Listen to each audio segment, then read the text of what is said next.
The lower bracket is here in terms of Cloud9 versus TSM.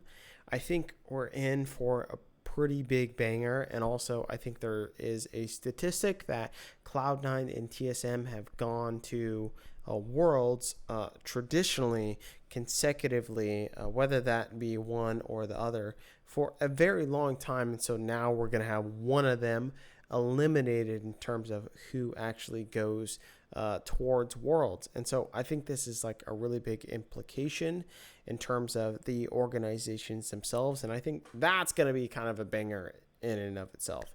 So now when you look at the individual teams, okay, so Cloud9 are looking back in form, at least a little bit when you look at, this entire lineup of just like Blabber seems a little bit more restrained when it comes to just his plays in terms of just the early aggression in and of itself, and that he looks in form. And so I think that can actually kind of broaden the entire playbook of Cloud9, as it were, anyways. And then when you look at TSM, they had struggled against what was IMT Immortals more than one would initially think that they would have struggled. Everyone was saying it's going to be a 3-0 or maybe a 3-1 at the broader extremes, but it's going to look like a dominant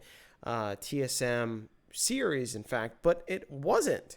And at least 2 games, I think TSM had struggled with trying to beat Immortals. And so I think with that said, we can also initially look at the problems that TSM has, which is that Spica seems to be the only playmaker within the entire squad. And I think this is one of the big problems that they might find within the C9 versus TSM matchup.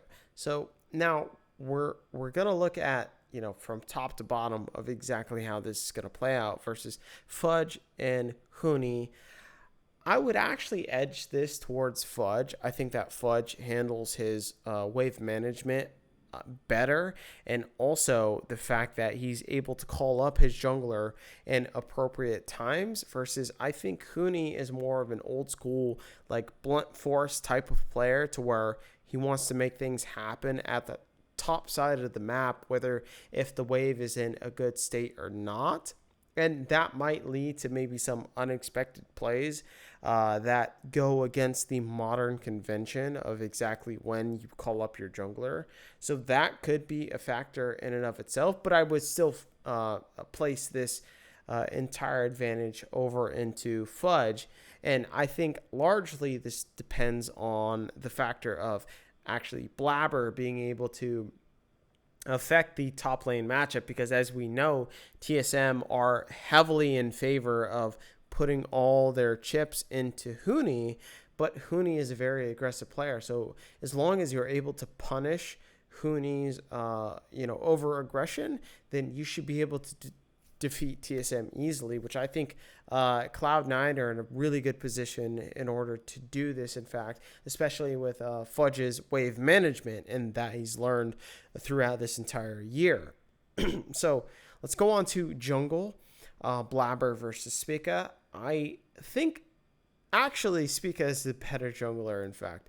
I think he just has more intelligent routes. He's able to actually implement his game plan far better than what Blabber does. Because if you notice, the tendency of Blabber is that if his game plan doesn't go in accordance to what he is actually thinking that the game is going to go, he has no plan B, he has no plan C, versus a lot of other junglers, they do have a contingency plan. And so this is one of the weaknesses of Blabber himself, is that he's not able to think about, further steps if things go awry. And so I would say that Spica is the better jungler within this certain circumstance. And I think, though, that he's able to affect the map entirely without Power of Evil, which in adverse terms, I don't think Blabber is actually able to affect the entire map, at least within this current day and age of what Blabber is to Cloud9. I don't think he's able to affect the map as properly without Perks being a dominant figure within the entire landscape. So I'd actually give the matchup to Spica, in fact. Perks versus Power of Evil. Now, I think Cloud9 actually rely on Perks to be effective.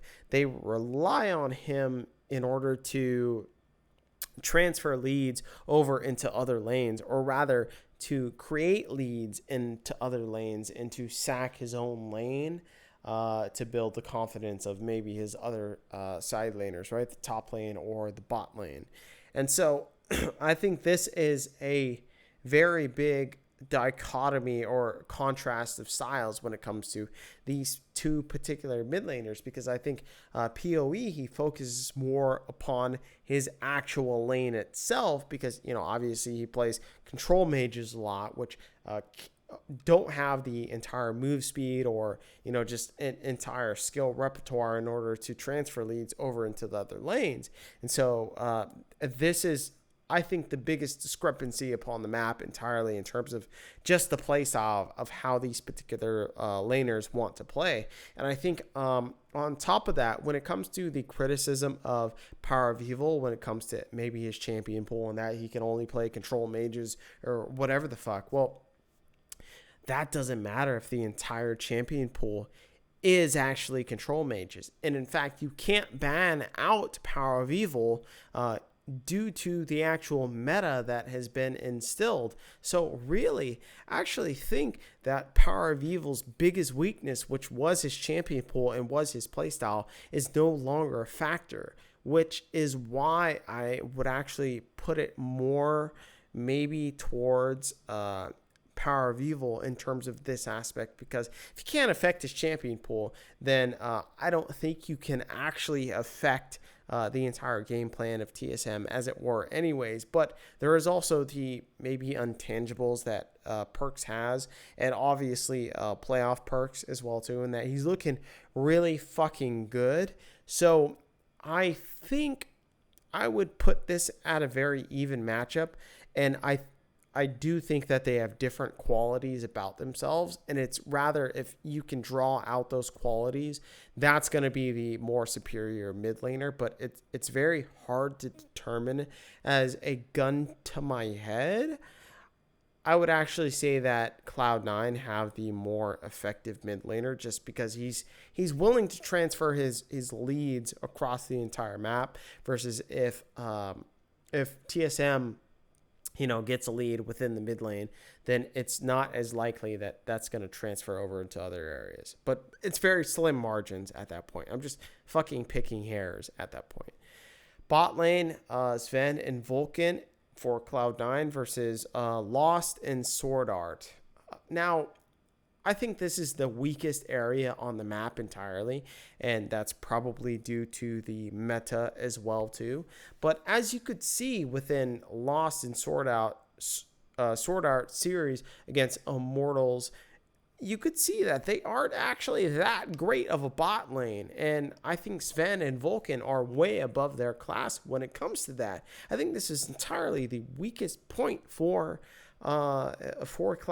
TSM, in fact. And so I think this is like one of the biggest hindrance. If you just leave them in isolation, that Cloud9 is going to win like 90% of the time. But although I don't think either team wins through this lane specifically, so it's not that big of a deal that you do have a disadvantage in the bot lane as far as TSM is concerned. But I do think that Cloud9 clearly have the advantage over this aspect. So really, overall, I think just the entire landscape of how these teams are going to perform and whatnot, I would actually edge it slightly towards Cloud9, because I think that they have the kind of the big cojones in order to dictate the early game, which is entirely what TSM don't want to have happen. And in fact, they have become kind of like a Team Liquid-esque in the sense that they just wait, they just stall out, they just let things happen.